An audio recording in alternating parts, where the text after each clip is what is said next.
This podcast is brought to you by Spirits and Distilling for those who make and drink great spirits. Join our free email newsletter for technical and creative distilling stories in your inbox every week. Learn more at spiritsanddistilling.com.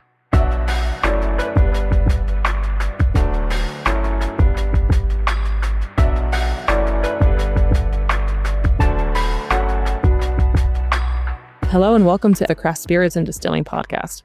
I'm your host, Molly Troupe, and today is a very special episode. Today, I am joined by Johnny Jeffery, owner and consultant extraordinaire. Today, we're going to talk about all things craft distilling, but before we dive in, G&D Chillers understands that each distillery's chilling requirements are unique. On every distillery project, G&D offers the front-end design and engineering your team needs at no cost to you.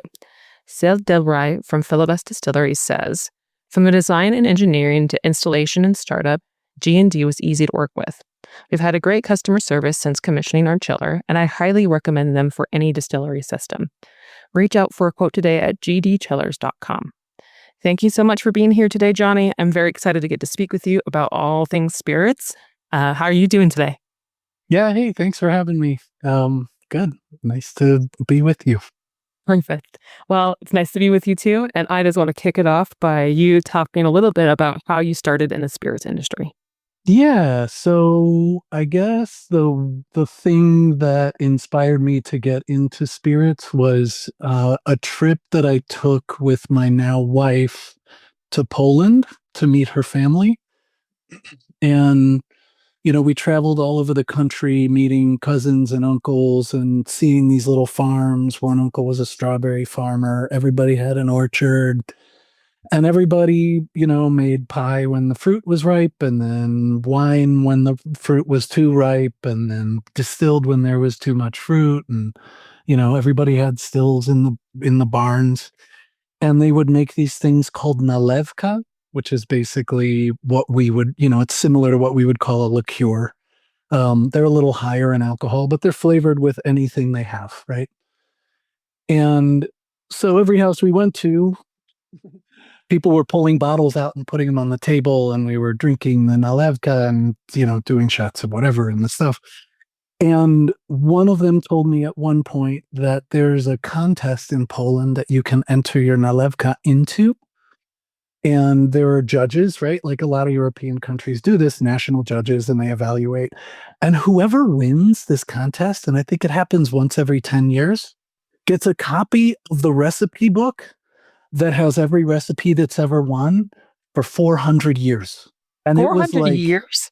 400 years worth of these recipes. And you get the book if you win the contest, right? So and cool. It was like my first experience of deep time, I think. Like the first time I viscerally felt like real ancestry and tradition. And it was super fascinating to me. So when we got back to the States, we started making them, and we found all these recipes. And I would bump into people around Chicago and like give them bottles. And at one point, somebody who I really respected turned to me and was like, this is a really cool hobby, but like you should make everything in the bottle. And I had no idea. I had no inkling about distilling. And I started looking around, and, one state away in Michigan, technically 2 states away in Michigan, at Michigan State University, Dr. Chris Berglund, who would become my mentor, had sort of an artisan distilled spirits program that hadn't really done anything in a while. So I started calling him and emailing him, and he ignored me for a long time. And, I eventually walked into the facility where he had a little distillery and hit him up, and he sort of reconstituted the graduate program for me to be the only student of at the time. And It's amazing. Yeah, it was really fun. So let's dive a little bit more into your time at Michigan State University, as eventually you became like a head distiller and head of R&D. So you're kind of leading this program. How did you get to that place? What was that like? So when I got there, he had one still inside of a brewery and had just started this defense grant project that he was using to leverage the money into buying more stills. And he had a half of a lab set up because, like, really, it hadn't been a program for a while. And so, in the first year, we were building stills and starting them up and learning how to, I was learning how to distill. He was really busy, so he would like hand me the keys and some textbooks and be like, go learn how to make whiskey. And I would like, do reviews of literature and figure out how to run equipment. And then by like the second year, we were doing R&D, we were designing distilleries for people, we were running like an incubator, basically, where people would come in and we'd make their first distillates and we'd hand them recipes and send them off.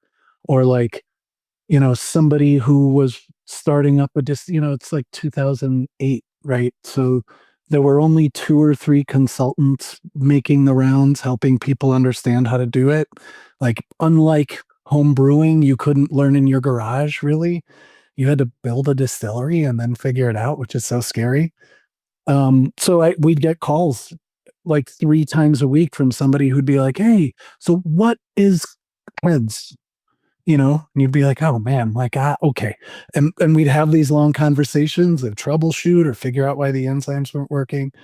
And so by the time I left, I was there 3 years, we had like 10 or 12 ongoing projects for production and R&D. We had built or helped build like 10 or 12 distilleries in Michigan for farmers who were writing like value added producer grants to do something with their fruit and grain. I had I had done workshops with Christian. It was like the most amazing playground, like working with all, like, most of the really great relationships that I have in the industry come from that time, because we had all of this information and our job was to give it away, which, is like the coolest thing to be able to do. So tons of people came to us, whether they actually came there or just called, and I'd spend 3-4 hours on the phone with somebody walking through what it looks like when a still starts running, as they were like turning steam valves for the first time with no one to tell them what to do, you know? It's such an interesting journey to like start a distillery, and being able to find guidance is so crucial. And at that time, you're right, there was not many options, not many people who, had formal education or formal experience. Um, so you're doing this. Did you have like a favorite project that you ended up helping start? Oh, You can talk about. I'll give you the funniest one. The weirdest one that we worked on was, there was a death row case in California where somebody had been distilling vile poison inside of a prison. And they sent us a diagram of the still, and we built the still. I built a still out of a garbage bag as the pot, with a scavenged heating element from an iron inside of it, a blanket wrapped around the bag so it wouldn't melt, fermented rice and grape juice concentrate, and then distilled it into a plastic tube and collected what came out first, because what came out first was what this guy was giving away to everybody because it was the highest potency. And then we had to run gas chromatography on it to establish for the attorneys that it was likely toxic, and that everyone involved in this incident that ended with multiple deaths was likely in a state of complete blackout and toxicity. Do you remember how toxic it was? Like, what was it? Just like. It was all acetone and acetaldehyde. It was so far beyond human health standards. It was barely spirit, I mean, I'm so curious about this. Did that person who was giving that away, did they understand what they were doing, or did they? Not really. Yeah. I mean, yes and no, right? Like, I'm sure that they knew it wasn't great, but they also knew it was the strongest stuff coming off the still. And, I mean, if out in the world of craft distilling, there was no brain trust of like, best practices, I'm guessing inside of, a high security prison, there was even a little less of a Wow. So they did not have handbooks, is what you're telling me. yeah. Yeah, they didn't have fermented beverage technology in the library there. But it's a testament to human ingenuity and just like the anthropological importance. Yeah. All that effort to, essentially make poison, but you're trying to make spirits. There's a world where this is the person you want in your business because they know how to rig some stuff up, right? You want to put Yeah. some guardrails around what they're allowed to rig up. But like when I was at Michigan State, the guy who kind of kept equipment running was an ex-British naval guy, like naval mechanic. And this guy, like, if a pump broke, he would machine new parts for it that day, right? Like he could keep anything running. And it was always like, I had this sense that like, if you're a naval mechanic and you're in the middle of the ocean and something breaks in the engine room in the submarine, there's nobody to call, You're right? it. You're it. So he could fix anything. He was the most unbelievable, like, genius for just like discovering what had gone wrong somewhere and then finding the solution. And his solution would rarely be temporary. It was always the most elegant, perfectly designed solution to this thing that broke. And there's a way in which that prison guy is the same guy. It, just different circumstances, different worlds. But yes, Yeah. I see what you're saying. I just, especially with this mechanic, the ability to like, and I can just see this translating, ability to walk into a room and just hear something's off. Yeah. Like, oh, let me go tinker. Like that, Yeah. that skill set is so important and vital to operations. I'm sure you have lots of stories of things where you're like, that doesn't seem right.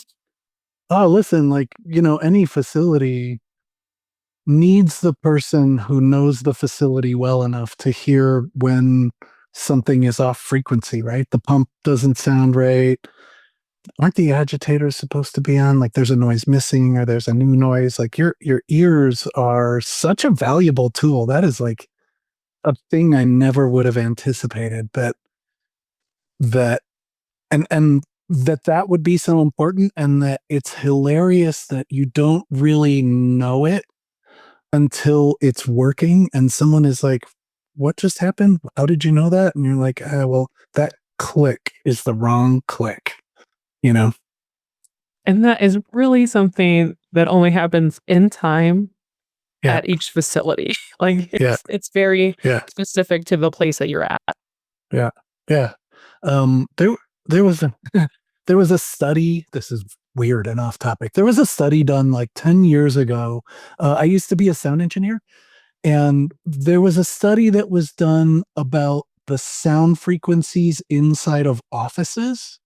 And they went around with sound meters and they recorded like the buzzing of the monitors and the humming of the computer fans and then they mapped the chords that people were listening to all day.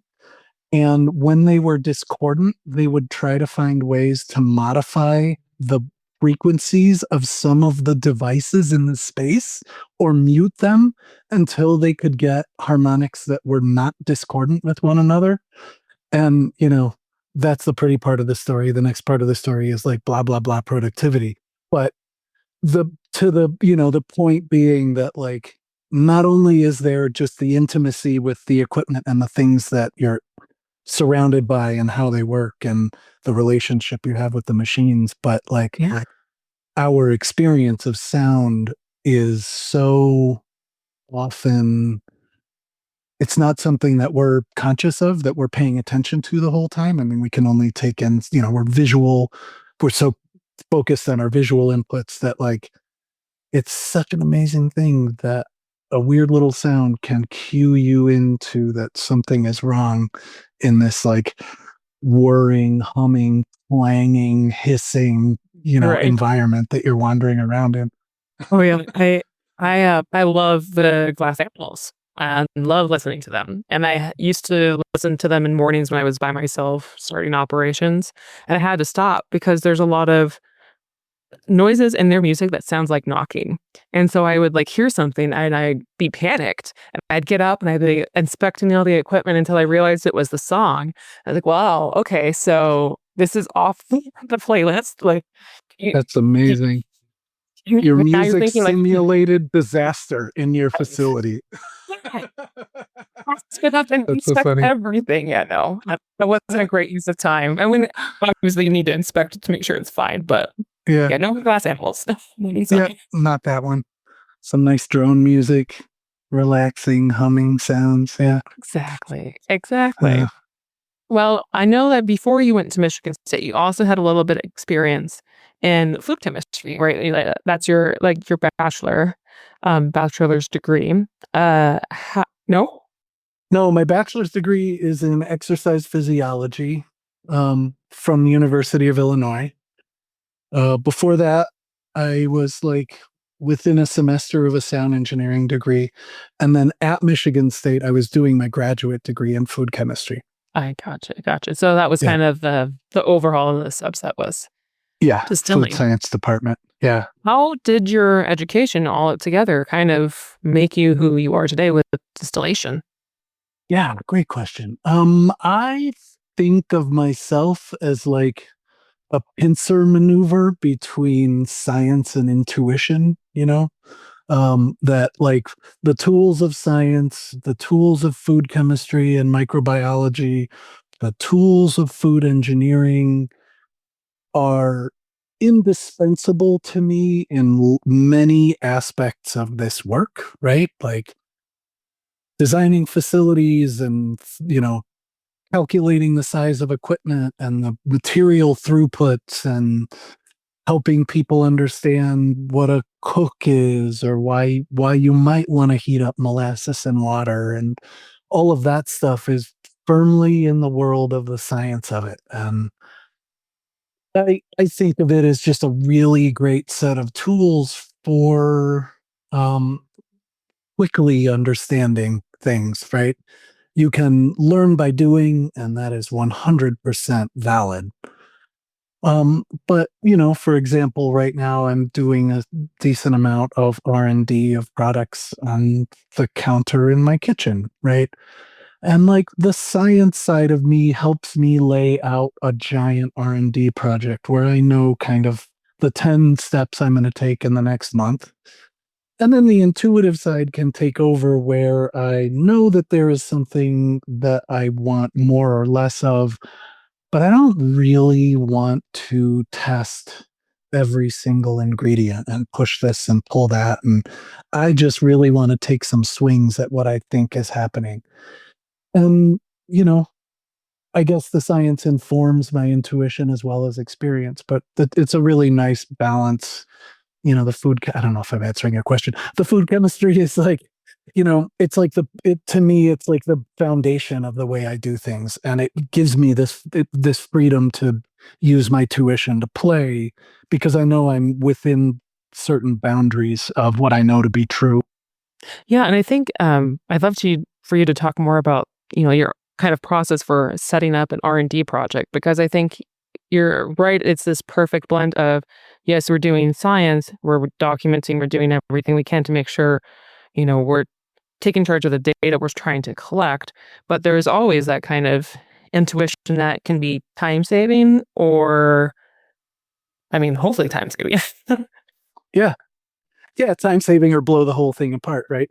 I mean, I think the thing that's the case that I think is always so funny is in whiskey blending, when you're assembling these pieces and parts that you've sort of detailed, right? You've like whatever your categories that you've got are, maybe it's like oaky and toasty and estery, or maybe it's, whatever they are. That you're going to bring these together into some kind of a harmonic balance, and you sort of have an idea of where you're going. And you get to a place where you're kind of happy with what you've got, but you want more of something, or you have something beautiful that you want to include in it. And then you go grab that beautiful thing and you put it in, and the whole thing comes apart. And, to me, that is like what it is like to assume that a spreadsheet can tell you the outcome of a blend, right? Because if you put in 30% cherries, you should get 30% cherries, but you don't, because the cumulative effect and the synergistic effects of things just doesn't allow for it to be that linear and additive and subtractive. So that is the place where, to me, the tool becomes intuitive, where it's like I lean, like I said, I was a sound engineer and worked in music a lot. And I don't think that it is coincidence that so much of like blending language and perfuming is musical language, right? We don't have a language specific to smell, right? We can borrow from flavor and name the foods, but there's no equivalent to what you have in music, where the pieces of music are frequency, and you can speak very technically about those frequencies and how they interact. And you can only do that by analogy with something like blending or R&D.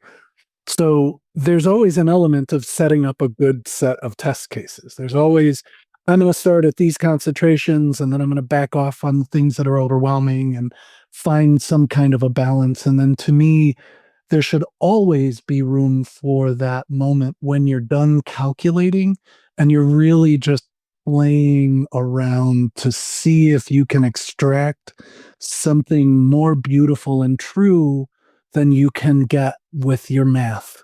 Mm-hmm. Yeah. Yeah. Right? Yeah. And if you can't, then you suck at no. And if you can't, then, then the math did its job, and that's awesome. But if you can, and especially if you can't really explain it, if you can't calculate and if all you end up doing, like the ones where what you end up doing is that the math is just telling you how to reproduce it, it can't tell you why you got to where you got. Those are my favorite, because something happened that was beyond the sum of the parts and the calculating and the, tweak this and push that. Like, something happened between you and the material that transcended that a little bit. I love that. Yeah. And I have two follow-up questions. I think it was interesting, the sound analogy that you used, because, I think it's really much easier to kind of talk or know when a sound is off, like, right, when there's like, it doesn't mesh well, things aren't blended. You're like, I don't know technically what it is, but I can hear it. Yeah. And that is not usually the case with like smell or taste. It's so subjective of subject. And there are so many, different flavors, different people. I mean, the calculations you can make are usually suited to mostly your palate or your team. Like, have you done much thought on like it's not in sync, and then like where do you go from there, and what does that actually mean? Yeah. So I'm just, I guess, going to talk about what that question makes me think of. So, like, on the one hand, there's the fact that, like, you can have total blind spots to something that other people are deeply sensitive to and ruin everything for them, right? You can have someone who has like no sensitivity to sulfur, and if they're in a position to make decisions, 5 other people are going to pick this thing up and be like, yo, like, cabbage, like, how did we get to cabbage? And that person really can just be blind to it, which is an amazing, weird thing, right? Sometimes, like, when I'm trying food or like a new bubbly water flavor, and I taste it and I'm like, this is so disgusting. Like, how can anyone want aspartame and fake pineapple and like, but someone tasted that and loved it. Mm-hmm. And either I have a sensitivity to something that they love and I don't, or there's just a preference there. And I think that's very different from, I like this music, I don't like that music, right? Music can have, as a general rule, when music lands in the world, it has met all of the technical requirements of the musician making it. It's really rare that, like, you hear music and it's just like, they don't know how to make a chord and it's just horrible sounds, right? Mm-hmm. It may be boring, but it's not like broken musically. And you can really, with stuff like this, end up with something broken and not know it because you miss something or you like something that no one else likes. Right? I feel like I probably have had this moment. Maybe I blocked it out mentally, right? We're teachers of like confidence. You need that. I don't like to think about major failings on my part. But like I'm sure you've had points in your career where you pointed out like someone's baby was really ugly. Yeah. Yeah, it's the worst. You know, and like, how do you take something that is so subjective and then make an objective observation about it, you know, and like, you know, and tell someone like, look, here are the pieces that are missing, or here are the things that just will not, like, this is not okay, right? But yeah, for sure The that doing happens. poison, you making poison. I'm sorry to tell. Yeah. And that, right. And then there's that. I mean, there are objectively awful things that people make, unfortunately. Thankfully, so much more rare than it used to be. Like in, 15 years ago, like half of the stuff that would end up on a sampling table was disastrously flawed. And that is just not the case anymore, which is wonderful.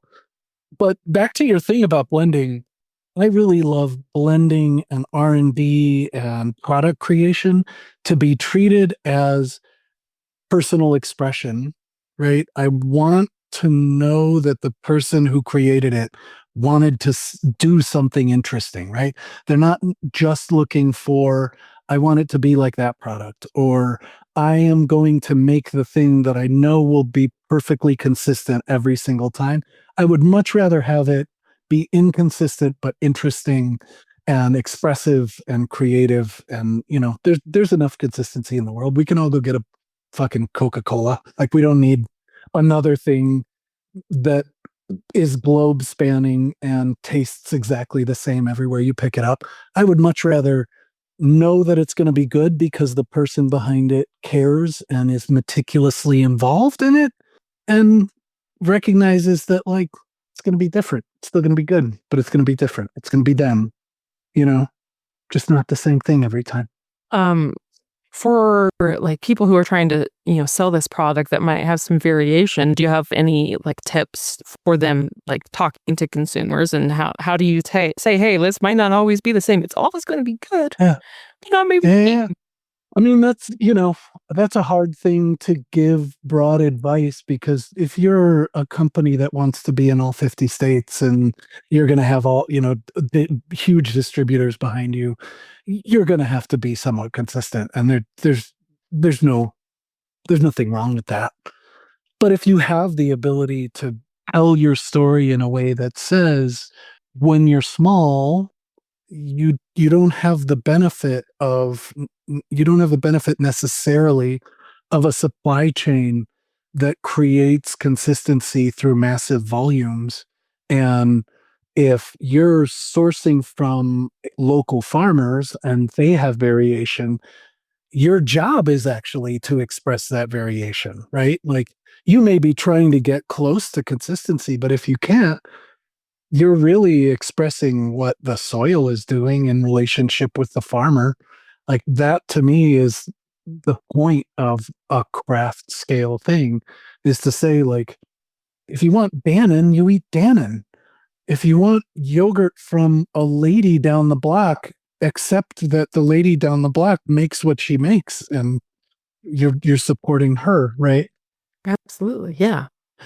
Just ladies yoga down the block sounds sus to me, but Gary coming out of a lady's basement. I'll take it.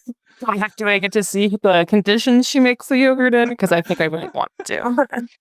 Have you ever heard this? There's like I think it was in a Michael Pollan book. It might have been Omnivore's Dilemma.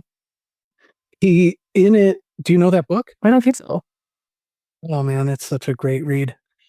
He prepares 5 meals, starting with like fast food, and then sort of grocery store industrial, and then industrial organic, and then small local organic, and then everything foraged.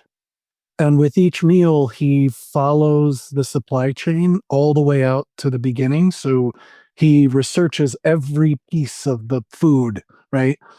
And in one of them, there's a story that he tells about a nunnery, I think a convent, a convent in the Northeast that made cheese. And they had been making cheese for, decades in oak barrels, open top oak barrels. And they just did the thing in wood. The FDA came and an inspector came out and was like, you can't do that. You have to do it in stainless. You have to sanitize. There are all these rules. Like, you can't anymore. And that the nun who was in charge of making cheese went and got her PhD in food science. And the thing that she studied for her dissertation was the likelihood of contamination in an oak container versus a stainless container. And because the oak container was a living culture, the likelihood of contamination was like orders of magnitude lower than if you just missed one spot in the stainless tank and ended up with 3 E. coli cells in that little spray shadow under the manway, and wrote her dissertation on it, and the FDA didn't give a shit. They still were like, yeah. Right. What a cold ass bitch. I love this. Right? Stone cold. Oh yeah? I will dissertation you. That's a pretty great raise. Yeah. Man, I aspire to be that level, that kind of petty, right? Right? Totally. That kind of vindictive. How, did she for 3 or 4 straight years just mutter under her breath while typing this? Sons of bitches, I'll show you a thing or two. It's a state. Dare you question me? Chipping teeth. Right. Not on her. Well, I like that. I would buy yogurt from her. Okay, I want to circle back to R&D because I think he said something that's really impactful. And if you're coming at it from either scientific or a creative side, there is a trick to knowing when to put the pen down, when to be done. And it sounded like you kind of you went to that step, you went a step further, you play with it, and then you're like, that work? Did that not? So I just want to kind of talk into when do you know when to put the pen down? For me, let's see. When I am approaching what I think is complete, I will kind of in my head, I'm kind of 0 to 100%, right? I'm trying to gauge where I think I'm at. And when I think I'm at somewhere in the last 15%, 10%, I will generally put it down and not have anything to do with it for as long as it's feasible, a week or two, a month if I can, and just really not try to sever all attachments to it, because the more you're involved in it, the more you've developed theories, and then your theory that you think is a positive or a negative is convincing you that it's true the whole time, right? And you're trying to manage your expectations as they fulfill themselves in your experience, right? So you're trying to manage yourself in that way where it's you're in love with your thing generally, because if you weren't, then why would you bother? And so at a certain point, I think the healthiest thing you can do is walk away until you have forgotten all of the things you're attached to. The things you like, the things you don't like, the things you look for when you taste it. I think you have to be able to get space from them so that you can come back clean, and then figure out, are you still convinced you're in the last 10% and it needs some tweaking? And if you are, then you're back at mapping your way to some tests to see if you're getting improvement or not. And then, playing around from there. And I guess the last thing I would say is I am always, even though I'm working alone and at home, I'm always trying to find people to try what I'm doing, right? My kids will smell my blends and tell me what they think. My wife, my friends, people who I respect that I have worked with nearby. And I always, even though I'm doing the work and I'm going to totally ignore their advice if I don't agree, I want to hear the advice, I want to hear people's commentary. So getting space, walking away, doing the Buddhist thing and removing all of your attachments to it, and then coming back without them, and, getting some feedback from somebody else with a fresh palate. Yeah. I mean, it's your way of removing your confirmation bias. You're trying to remove yourself from it. And in doing so, fresh eyes and all that, it's really really helpful to view a project like that. And these are consumer products, right? So like, I don't necessarily want another technical view on it. I really want somebody who's going to taste it and say like, I mean, I don't know, it's like really sweet and pleasant, but am I supposed to tell you the flavors? And you're just like, no. Like, tell me if you're enjoying it. Tell me if there's something obnoxious that is bothering you. Tell me if, like I'm sort of working on a non-alcohol bourbon right now, right? And so I have a chemosensation element in there that's supposed to sort of take the place of ethanol burn. And like when I say something is not spicy, but there's some spicy stuff in it, like my kids won't eat it, like they're really sensitive, So I put it in front of them and I say, like, look, gauge this next to how unpleasant you would find it to drink bourbon because they don't like whiskey either. So like, is it What children did you raise? Gen Z, man. Is it parallel in unpleasantness? Like, can you give me an even gauge of this, how much each of these suck? And like, have I achieved even crappiness to them? Right. And if I have, like, they're a great barometer for that because they're not going to get lost in enjoying the flavor. They're literally gauging how much they hate the chemosensation. Right. And I feel like it's a perfect tool. That and NA in particular, it's such a hard thing to come to like design is that sensation because it's just inherently lacking and you have to build it from the ground up. Yeah. Feedback in the burn. I love that with the whole this sucks less. And they're like, that's not a good thing. That's bad. Back to the lab. But like, I don't know. I still like one of my favorite sensory tools I ever discovered was a guy at Death Store Spirits in Wisconsin who like literally no one, like we had multiple scientists in a lab running GC and doing a sensory program. But there was this guy, Kevin. Kevin smoked cigarettes. He didn't really like gin.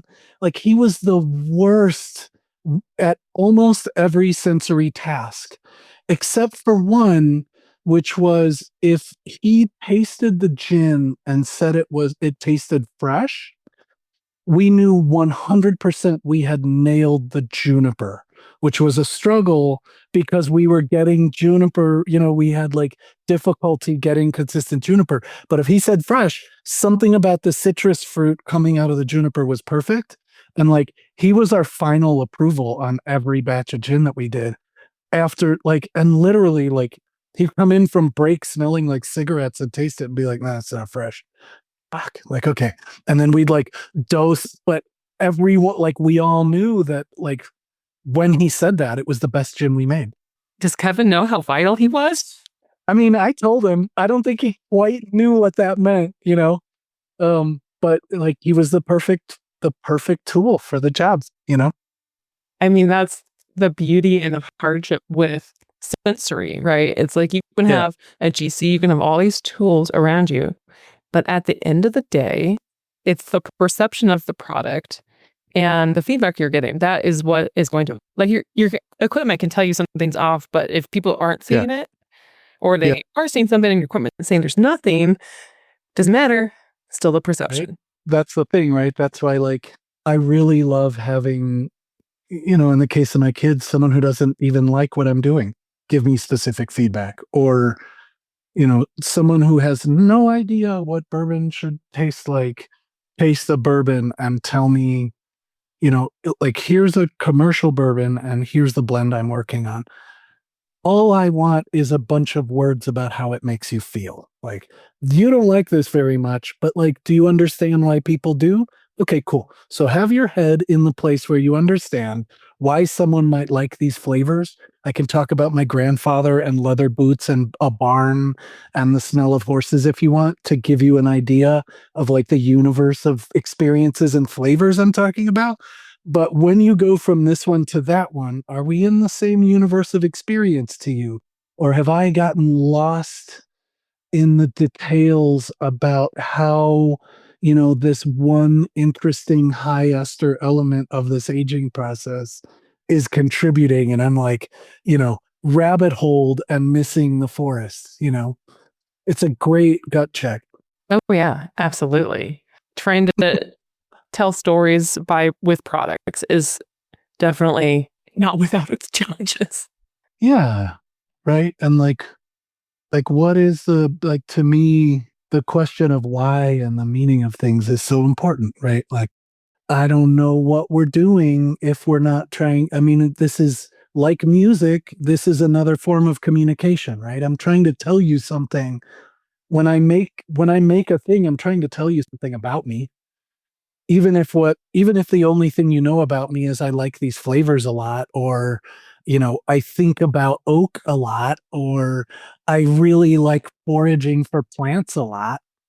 But I hope, if we're really in communication, that maybe the idea that you can have a meaningful experience all day long in everything you do, maybe is a thing that I could communicate to people through creation. Mm-hmm. I mean, Probably not. People are drinking fucking bourbon. They're not like, oh my God, this guy is so connected to meaning. I feel him. Because with me now, you just put your hand on their shoulder, like, that's right. Welcome to my universe. But having said that, like, I know, Yeah. I mean, we as makers, we've had those chances to connect with people who are consuming our products, and you have like, it's just like the perfect thing. It's like the rarity where the stars align, and you have someone who's like, oh my God, I love this, and like what is like that person. Do you have a particular story that brings to mind where you're just like, yeah, I had this great experience with someone at a Benny's in Chicago, and it's always Benny's. Oh man, yeah, that place. Before there was a Benny's, there was a Sam's, and when I was a little kid in Chicago, Sam's was like a bookkeeping joint in a horrible neighborhood. That if you oh no, it was like the worst liquor store in this horrible neighborhood, and the guys were bookkeepers, and they ran this like awful, like rot gut, cigs and cheap booze shop. But if you asked them, like if you knew and you asked them, they'd take it. This is when I was a little kid. I went with my dad a couple times. They'd take you down in the basement where they had the most unbelievable wine and liquor collection in the city. And you could like buy all this rare stuff and they knew it all. Anyway, what was your question? The experience. As a maker, have you had an experience where someone just like really gleamed onto the product you're making and a story, and it was just like a fantastic experience? Yeah, I mean, I can't, I guess, think of one really like resonant experience, but I have had tons of experiences where I get to sort of walk people through the journey of what spirits are, and why someone should care about them and how they're made and who makes them, and their story and the people who make them. I think the like worst thing that we have done to ourselves in the last like 25, 30 years is that we have all of these periods where somebody realizes that like somewhere where we buy stuff, no one is doing it by hand and beautifully and taking care of it and understanding it, right? And there's a lost art to it. And they start doing it, and then someone else, and like these movements build where you have people creating these things. And in spirits, like the worst thing I think I have seen is like craft distillers who create this business, and then they become the quote unquote success story because they sell their business. And the big company that buys it is either like, all right, we're going to blow this up, and they have no idea how to do it, and it shrinks and spirals into obscurity. Or they're straight up like, oh yeah, we bought this so you'd stop competing, and then they mothball it. And like I think we built these things because we wanted to make stuff, right? And I 100% understand how lovely it is to build the thing and have it be successful and then have someone come and buy it and you think it's going to have a legacy. But I don't know about you. When I go stand in the grocery store aisles and like you pick up a bag of chips and like on the back of the bag of chips is this heartwarming story about a daughter who loved cheese and blah, blah, blah. And they made the fucking chips and it's all so wonderful and heartwarming. And down at the bottom, it's owned by whoever, right? Somebody you don't want to buy food from. And it started out as actually that thing. And then they sold it, and now who the hell knows what it is? And like you stand there looking at all of the million things you can buy, and they all have stories on them. And we all know that most of those stories are bullshit, even if they didn't start out as bullshit. And it just bums me out so much that it is so difficult to care about making things and then start a company because you want to make the thing and then just keep doing that. I want people to want to keep doing that rather than seeing, I think like the next evolution in the human perception of what craft and bespoke and fucking jeans and blacksmithing, that like what all of that is supposed to be about, if we're doing it right, is continuing to make things and keep creative traditions alive and figure out ways that they stay what they are, not take over the world, because they're not good candidates for taking over the world. General Mills is a great candidate for taking over the world. Bespoke homemade granola is not a great candidate for taking over the world. And if you start making it and you sell it to General Mills, it's just General Mills stuff now. But it was something else, something beautiful. And I guess that's the really long, totally not an answer to your question. You might not have quite answered my question, but I think you did a lot better job of answering not a question, but like, I don't know, contributing to the conversation far better than what I had, asked. So I find what you're saying, like, to be very true. And I have a couple things to add and ask. Do you think that, like, as in our little craft section of the world, that you can kind of tell a difference between, an owner who got into this industry because they want to be, and that's their pride and joy, and they want to keep doing this for the rest of their lives or for a long, long time. And can you tell the difference between that and someone who got in just to sell? And do you think that a large part of what's going on in this industry right now with the oversaturation and people got into it for chasing Casamigos money, that are going to be sorely disappointed that is not going to happen? Yeah. I mean, listen, like, I don't have any problem with people who get into the thing because they have an idea that they think they can grow into a saleable business and make the retirement money or the fuck off money or whatever it is, right? Like, I kind of want to do that sometimes too. Like it feels like one of the ways I might be able to retire, right, is come up with some stupid ass thing that everybody's going to love to drink and detach from it and scale it and sell it to them and have no attachment to the only attachment then would be to, sort of the pleasure that people derive from having the thing that makes them feel good, that tastes like candy, probably, right? People love candy.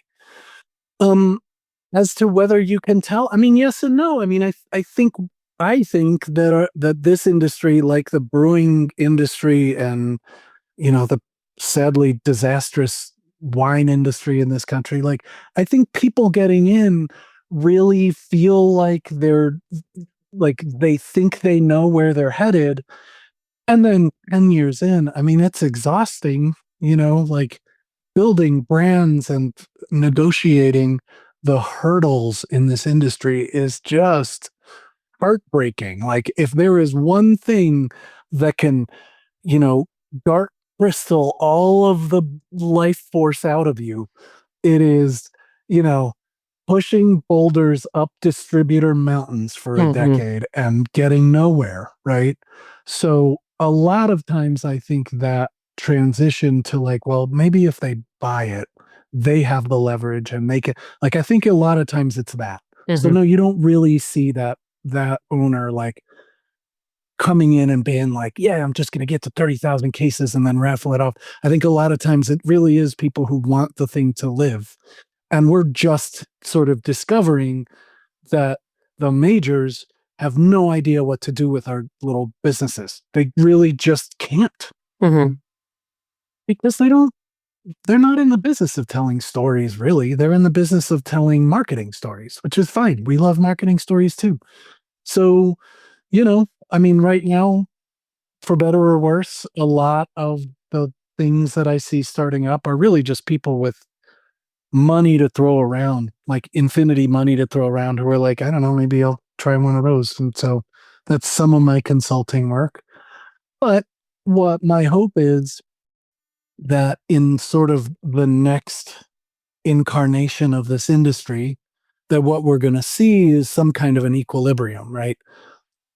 Where rather than like, I live here, so I want to build one of these things, and it's going to look like you have people looking carefully at like, okay, so the ones that are doing really well have a home team advantage, right? The ones that have survived for whatever reason have figured out how to have an audience either geographically close to them or something about what they have to say resonates, with an audience. And like, how is the thing that I want to do going to sing a song that enough people want to listen to that I can at least pay the bills and break even and then take a deep breath and figure out what, stage 2 looks like.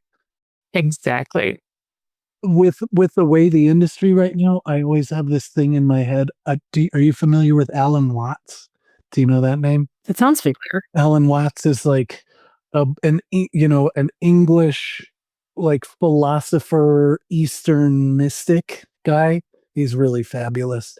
And he has this thing called the backwards law, which is that wanting a positive experience is a negative experience, and accepting a negative experience is a positive experience. And I feel like that's where we are right now. It's like we are having the experience of an industry that was full of hubris and excitement and enthusiasm, and actually thought first about what it wanted to do, with the hope that what it thought people wanted was all of this authenticity and all these things that they were making, and it started with, I want to make this, right? It didn't start with who cares about something like this, or who do I have access to that like wants to hear the story that I have to tell. And there just aren't many businesses where you get to start with, I want to do this, and the market is like, let's have it, right? You generally just don't get to start there.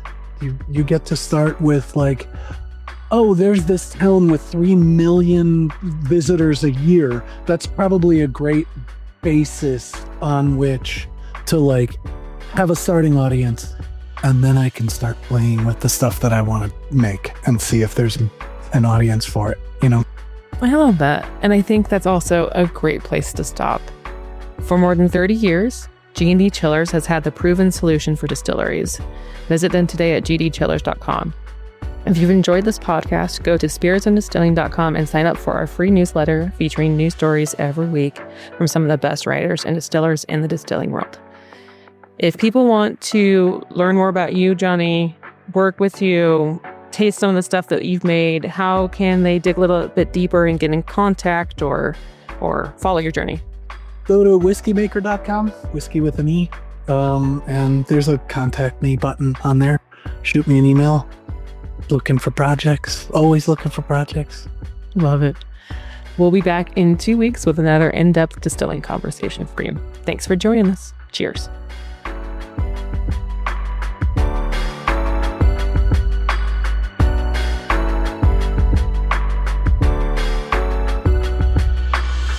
This podcast has been brought to you by Spirits and Distilling for those who love to make and drink great spirits. Join our free newsletter today at spiritsanddistilling.com for pragmatic, technical, and creative distilling stories in your inbox every week. Sign up now at spiritsanddistilling.com or click on the link in the show notes.